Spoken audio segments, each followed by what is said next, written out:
everyone, welcome back to Travels with my friend and a continuation of our series in Portugal. Sorry for the slight pause for the last couple of months. That is down to some rather personal reasons which I talk about on the last Magical Modernist Mansion vlog on that channel, so if you're interested, check it out. But the main thing is we're back, yay, and we have an amazing vlog lined up for you.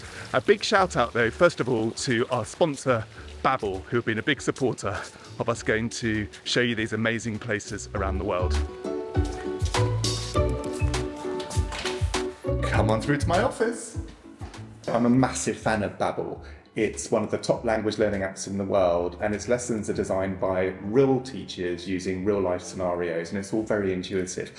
I'm using it to learn Brazilian Portuguese, and you may wonder, why Brazilian Portuguese? Well, let me explain. Portugal itself has about 10.5 million people, but it's got this amazing history of discovery and adventure around the world, and as a result, 250 million people globally now speak Portuguese, of which over 200 million speak Brazilian Portuguese. And let's just say Brazil is on the bucket list. You are? Yes, the accessory every office needs. As you may know, I tend not to use my phone at home, but I do use it for travel, which is brilliant with Babbel. But what I love is that it seamlessly links between all my devices. So you can see I've got the same lesson on my iPad, I've got the same lesson on my screen here, and on the phone. It's pretty cool. Babbel uses loads of real life situations, you know, meeting new people, doing business, but the ones I've gone for are all food related, can't think why. I really struggle with accents, but what's brilliant about Babbel is that I can say something, it hears me, and I have a go, and I hear a real person speaking it as well. Let me give it a go now. Nós não temos uma reserva. We don't have a reservation. Nós não temos uma reserva. Nós não temos uma reserva. See, that corrected me. The first time I wasn't so good, but then I got better. It's heaps of fun, but more than that, it's scientifically proven to help you start to learn language in just 3 weeks, certainly working for me. If you click on the link on the screen, there's also a 60% money off offer, or in the description below. And what's brilliant is that there is a 20-day money-back guarantee, so really there is absolutely nothing to lose. Do let us know what you're learning a language for. For me, it's travel. Let me know what you're learning one for as well. Meanwhile, let me whisk you away to the magical enchanted forest of Pena Palace, which happened to be right through this door, as if by magic. We're leaving the court behind and escaping into the woodland, which was planted with lots of diverse and exotic species, to get to the escape of Ferdinand and Elise, which was hidden away in the woods. Actually, a 25-minute walk away, so we've got our work cut out, Oliver. Lots of walking, but it's downhill. I know, and also, look, can you imagine anywhere more beautiful? I'm going for a stroll right now. It's good, but where's my tuk-tuk? No tuk-tuks now. That's only for the way up. Oh. It's lovely, isn't it, actually? Stunning. This place, I could live. You know, the Royal Palace, that'll be okay.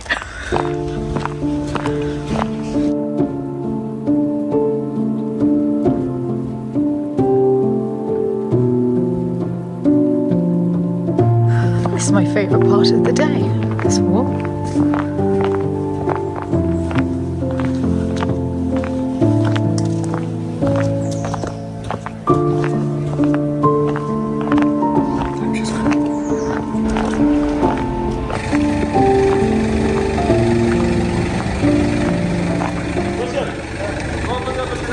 It's fascinating that actually this is planted with fern trees from Australia and New Zealand. How cool is that? This is what I want La Lande to look like. And it was the Countess's fernery leading down to the chalet. Yes, everyone needs a fernery. They do. I'm beginning to realise that they do. Just peeking through at the top.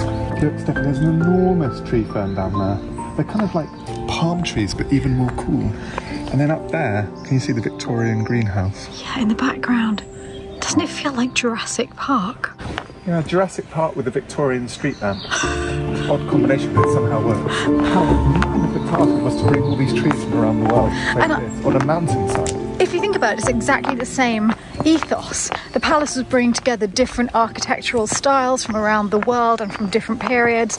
And here we've got trees and species from all over the world as well. Oh dear, we've got a dancing Oliver.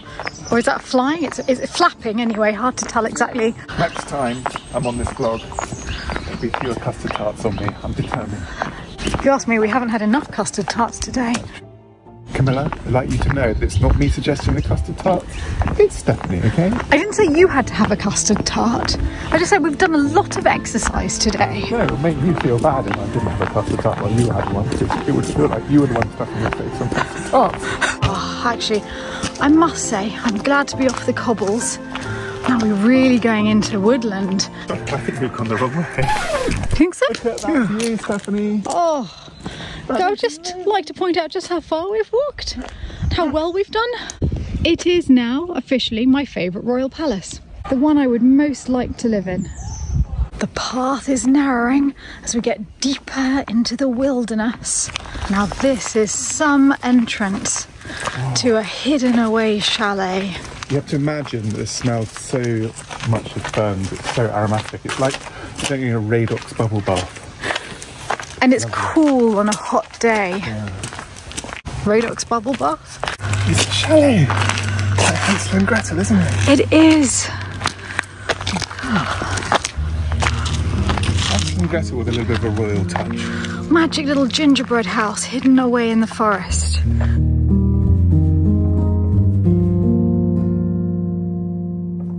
Alpine chalets were all the rage in Europe at the time. The whole romantic movement was obsessed with the Alps. Poets were being inspired there. People were talking about the majestic mountains and how it elevated the soul. And of course, Elise had been born in Switzerland, even though she left when she was just a child. So I think it's no surprise that we see an Alpine chalet popping up on a hill in Portugal. Yeah, and if you look at the details, it's kind of combined Swiss mountain chalet with Manueline, hasn't it? Because that kind of organic, rope-like decoration. But yes. It's really clever. And the naturalistic idea of making things look like wood that are not necessarily wood. It was believed in the 19th century that mountains could elevate the soul and bring you close to the sublime. Isn't it funny how you can build something enormous and beautiful and still want a tiny retreat? Yes, it's a bit like these people who have magnificent, enormous houses but then go and spend their time in a shed at the bottom of the garden.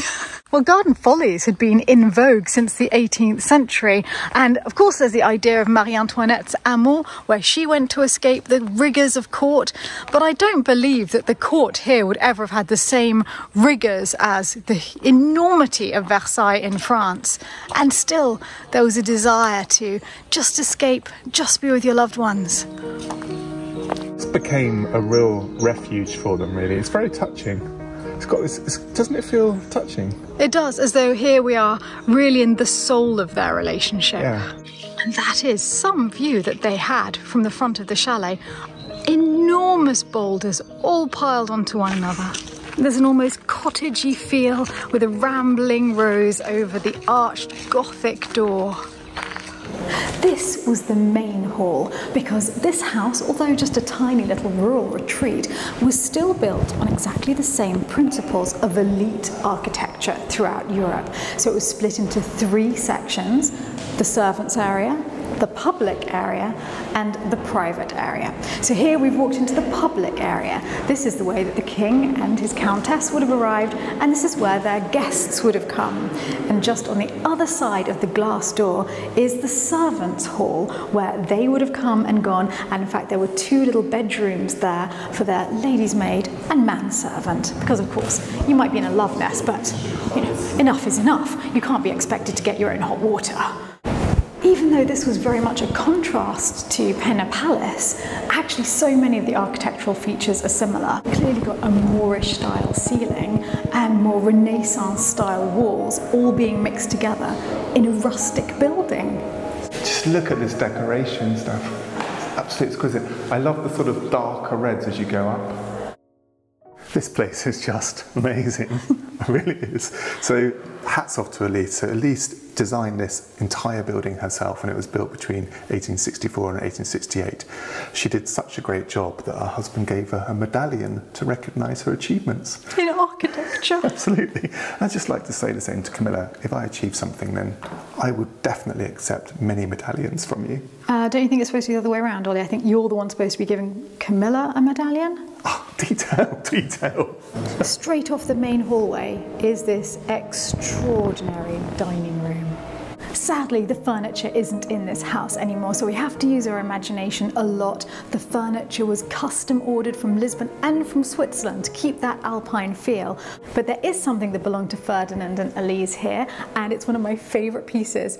It's a picnic basket, because it really sums up what life was like. They were here to get close to nature, and so this is how they would picnic. We are talking real style. No wonder they still needed the staff.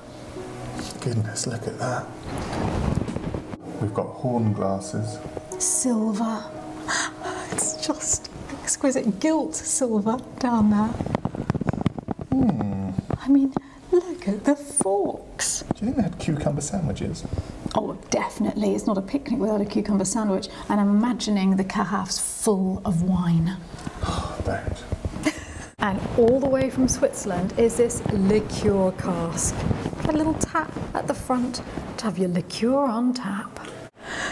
I love the kitchen. It is a blue and white dream. There's an oven. On this side, they prepared all of the warm food. And then just next to here was the pantry, which led straight outside. That's where they would do the platters of cold foods and prepare everything before it was taken through to the dining room.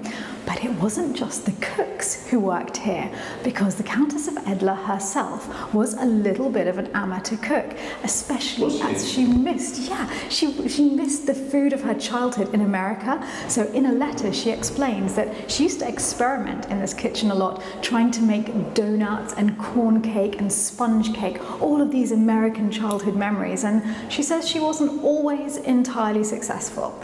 But you can imagine her here in her 19th century huge skirted gowns, trying to get a donut right. For those who watched my vlog, The Magical Wonders Mansion, they would know that we have a kitchen just like this. We have blue tiles on the wall and blue tiles on the ceiling too. Super cute. I feel an affinity. You are so lucky. I love this so much, honestly. Amazing. And on the other side of the hall was the drawing room, and you can see the naturalism has gone crazy in this room, with vines and twigs abounding up the walls, travelling all the way along the ceiling as though the outsiders crept into the building.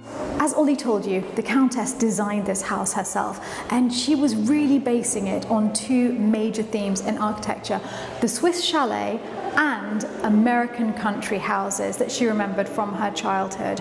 And it has a very similar inside-outside feel that those two schools of architecture have, with the veranda leading to the exterior. In here, the doors and the windows would usually be kept open, so you felt that the outside was part of the inside, and there was iron furniture outside, increasing the span of the room. And all of the furniture in this room was designed, custom designed, in Switzerland. Look at the alpine motifs, aren't they lovely? Oh, yeah, the little shepherd playing a pipe.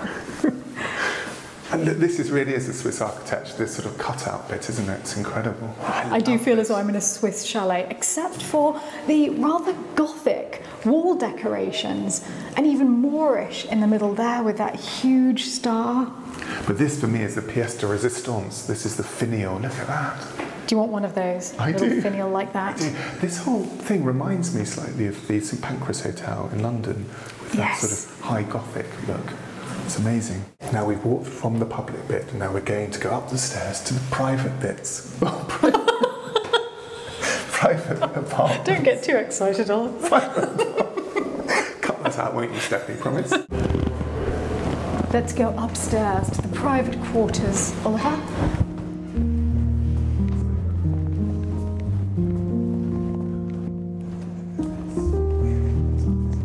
I'll tell you what, I think she deserved that medallion.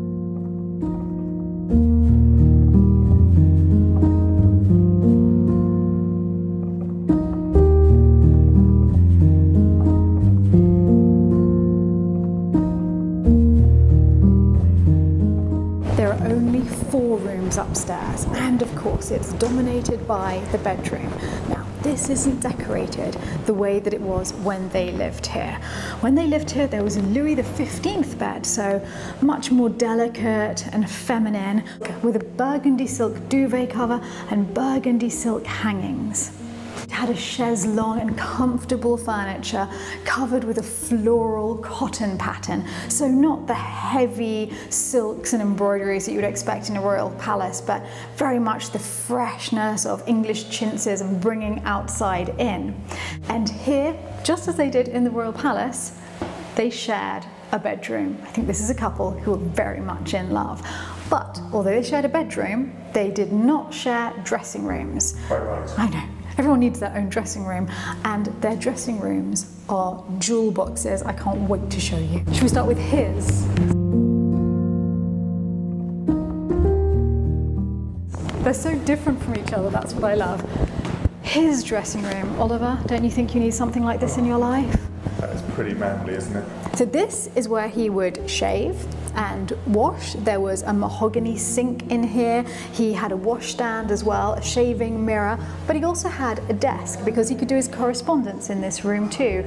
And that was the same for her. She had a bidet and a sink and a chaise longue and a little desk. We'll go and look at hers now. This is my favourite room in the chalet, and this was based on the fashion at the time to have faux lace in the wall patterns. So this looks like lace on a blue background, but of course is all done with painting. But we do know that the fabrics that were here were actually a blue fabric with a white lace overlay. So you have to imagine it with that as well. The entirety would have been blue and white lace. Absolutely gorgeous. Just a jewel box. And this is the room that she would have done her hair styling in, and you can see she had pretty magnificent hair. Beautiful hair clip as well.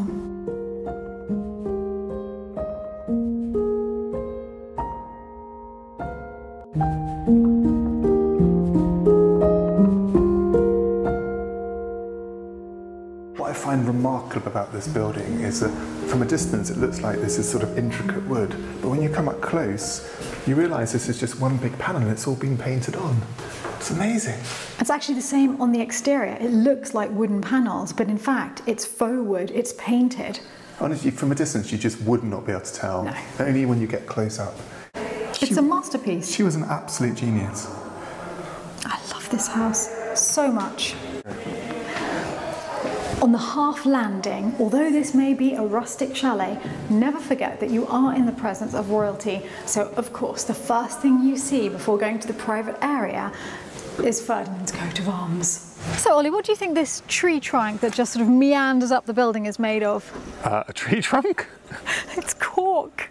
What is it? Yes, all of the decoration on the exterior of the building, along all of the balconies, it's all cork. Now, we're in Portugal and cork is one of Portugal's chief exports. Most of the cork that you find in bottles of wine comes from Portugal. So here they're taking this alpine theme, but they're making it very Portuguese and using a local material. I know what you're thinking, Stephanie. You What am I want one of thinking? these, don't you? I would love one of these in the woods, just to get away from the rigours of life at La Land. I mean, let's face it, it's the same for them. It didn't seem too rigorous, did it? Life in the Manueline monastery. It was so beautiful up there, and yet they needed to escape down here as well to this fantasy land. It's just beautiful, it's wonderful. This side is so beautiful. This one, my left. Oliver.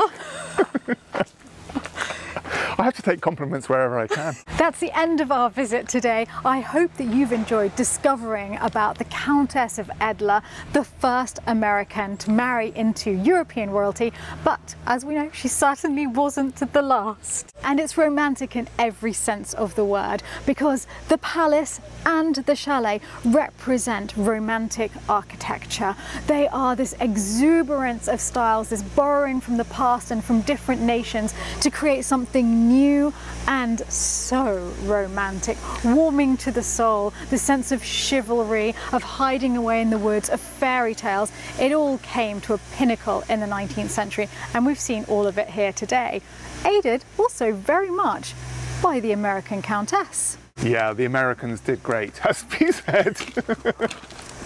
Oh, you know what I want now? A custard tart. What a surprise.